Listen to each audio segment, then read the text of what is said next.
Alright, I'm making this video for myself. So it's going to be boring and technical, but it's here if you're watching. Uh, Basically, every time I touch my nav meshes, I feel like I have to relearn things, and there's always an edge case that isn't working. Um, so I've spent like 3 or 4 days just really trying to get a grip on everything, and got level one in a good spot, and then I might go on and do other work, and in 2 months come back and work on level 2 or 3 and forget the lessons I learned. So that's what I'm doing here. So just a quick recap of what is happening. In physics editor, I have the maps and I make shapes. Um, then I have an importer. I export to a generic box 2D, and then I have an importer to import that to SpriteKit. SpriteKit then converts each one of those polygons into a mesh obstacle class, which is just a container for a GK polygon obstacle, which is what GKObstacleGraph uses in Gameplay Kit. This container is important for two reasons. One is by having all of the area as a CG path, I can easily call contains point on the scene, and then that way I know if a point is a valid point or not. So if the user tries to move somewhere off the map, I can instantly know that's not a valid point. The other reason is because what I do is um, I copy the path by stroking it. And so take this for example, if I stroked it, it would be, a bigger version of that. And that's the buffer. So GK obstacle graph has a buffer radius so that people don't bump up against an obstacle. I'm using it a little differently because I have squads. So the leader in the center of the squad is walking, and I use the buffer radius to say, when you go around a turn, make sure you space yourself this far away from the turn, or else your friend would hit the turn. Anyway, so the reason you need buffer radius is because GK obstacle graph, when you try to add a connection to walk to, let's say your buffer's out here and you click right there, the connection would fail to add unless you say ignoring obstacles or ignoring buffers, and then you have to supply the buffers you want to ignore. So I have the lookup as a CG path of the buffer of this obstacle, and I can say just ignore this obstacle when you add the node. And the reason that's important is, why don't I just say, remove all buffers when adding nodes? And that's because then when they're like, if someone's over here and walking all the way up here, if you said add node ignoring all buffers, then it would start connecting through close to the edges. So when he walks, he would ignore all buffers. When in reality, you just want to ignore the destination buffer so that he can walk close. Anyway, so that class I have stores the buffer as a CG path, the obstacle as a CG path, and then adds the object to the world as the physics object for physics, which is unrelated.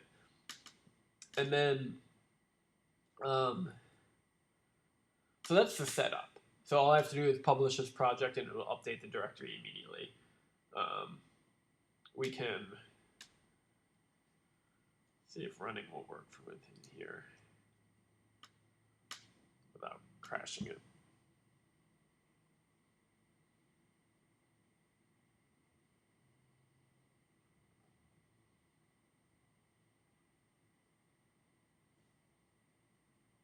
Maybe.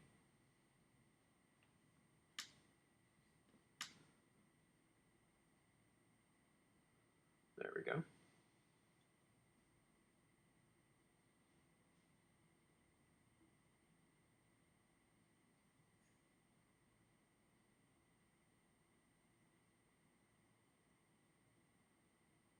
All right, so this is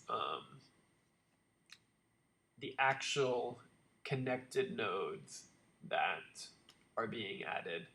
And this is done dynamically by Gameplay Kit when you just say, here's my obstacles, create the connections. And on the left is the actual obstacles I'm supplying, and on the right is the connections. You can see that, like, so basically every object has a corner. And wherever a corner will pop out like this far, so this corner, that's the node for that corner. And that's because the buffer radius. I have it set to like 150 right now, which is quite large. You know, you can see this here, this little tip here is this tip here. So the object's down here, and the node for the corner. So basically, it's projecting out the corners of the polygons and saying, try to add a node to the nav mesh, and then if it can add it, it adds it. All of the red dots are nodes that it tried to add, but it could not add. And there's two reasons a node couldn't be added. One is if it's sitting on top of an actual obstacle, in the case of these ones, or these ones where they're sitting on top of a buffer radius of an obstacle. And these are the ones that are tricky and causing me lots of problems. And so to be specific about that, let's go turn on, we're going to do two things. Turn off the fix I came up with that hopefully is perfect and works. And turn on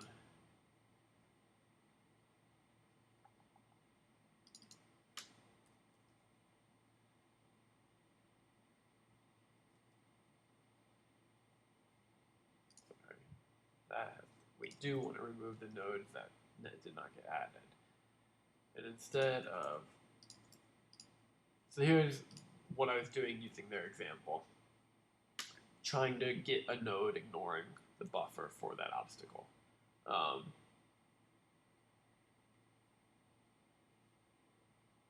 And then debug flag set. Yeah, okay. So this is trying to find the obstacle with the buffer radius, ignore that, and add the node. And I don't know, like, I have an alternative workaround to this, but I want to cover this in case, like, what I thought is, you know, the new way going forward. In case there's edge cases where that doesn't work, I might have to do a hybrid approach. So let's just talk about this to explain how it works.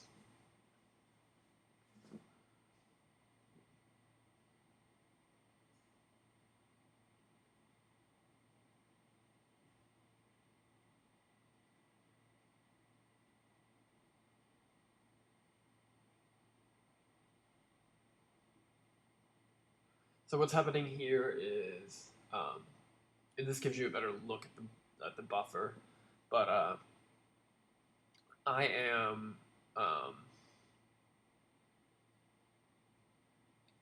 trying to add a node to every 20 pixels on the graph, and you can see, and if it adds instantly with no problem, it's nothing, it's empty, or it's off limits.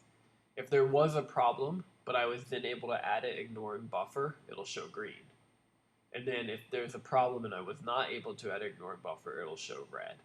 So all like the corners are where the problems become. I was able to add, you know, here but not here. So, and why is that? And that's because if you look at this obstacle right here, you know, look at it comes down like this kind of to this red X, the buffer for that one, and then the next obstacle starts, which is going to be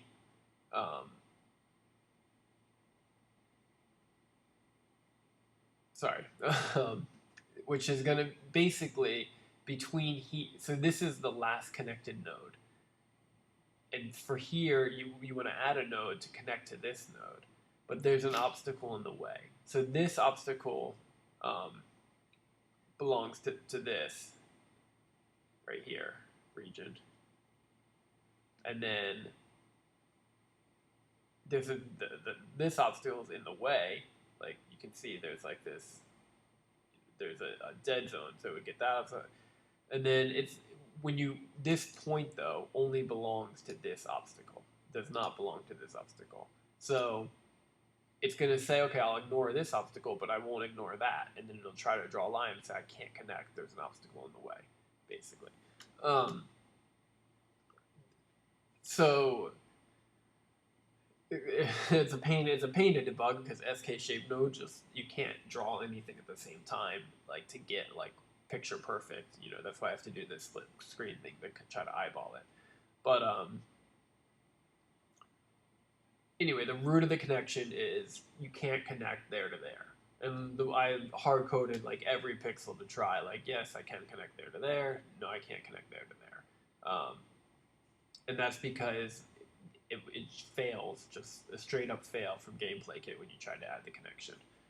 So,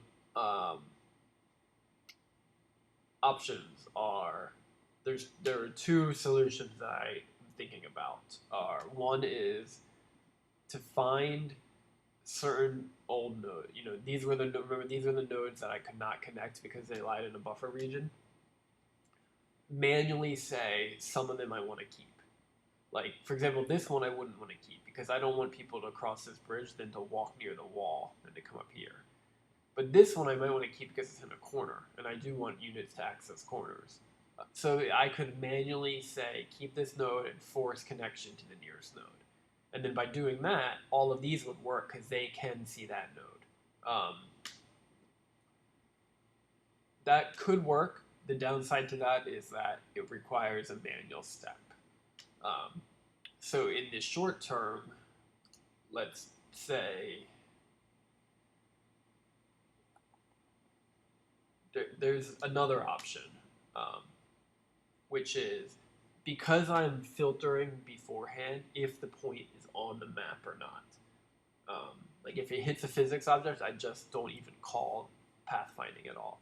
So I know when it gets to pathfinding, it is a valid point on the map.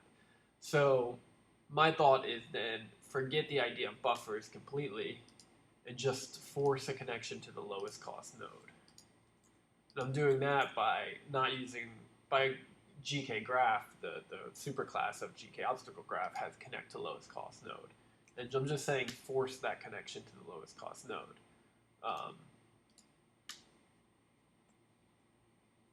And what that'll do is say, okay, in the case of over here, it'll force a connection to that because that's the lowest cost node. This works great so far. The only case I can see it not working is if, let's say you have this node here and this guy here, and then you had a super thin wall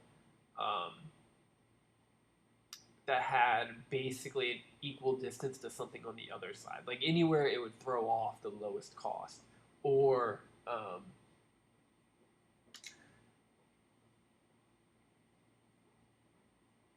actually, and this is what I'll try when I finish this video, is first try to connect with buffer. And then if that doesn't work, connect using lowest cost node. So here in this example, the red is still there because I didn't update the debug layer for this, but if I try to move the yellow guys to that spot, you can see they can actually get there. The connection worked. And it did that by putting a connection here and forcing it to the lowest cost node. So what I was going to say is like a hybrid approach is the other downside. So the thin wall is the one downside, but the other one is what if you can go left or right? And the right node is a little closer than the left node. Then it's going to force a connection to the right node, and then, but let's say you want to walk up here. He would go right and then turn left, and you don't want that. You want the lowest cost node in the direction you want to walk. So I'm thinking maybe I only do that for the start node. No, I might only do that if buffer fails. So try it with my buffer technique first, and then if that fails, go on to forcing the connection to the lowest cost node. And then maybe it's janky, but at least the user can do something. It's not just like a click and then nothing happens. That's it for that part. And the last thing to note, so I don't forget, is there are cases where, like, you kind of have to massage the map as you're making it. Never go, over. Like, try to keep everything at a 90 degree or so. Like, if you made a polygon,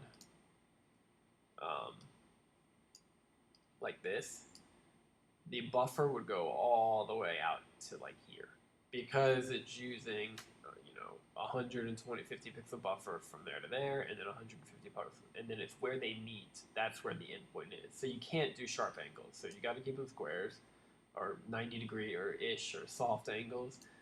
That's note one. And note two is take over here.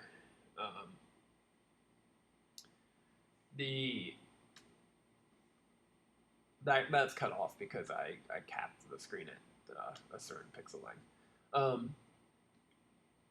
You can see the problem here, and it's just not as dramatic because the bridge is so wide, or because these things are so close. But it's gonna be a problem. I need to figure out and I think it's just massaging the map. But you can see this connection goes and it ends right there,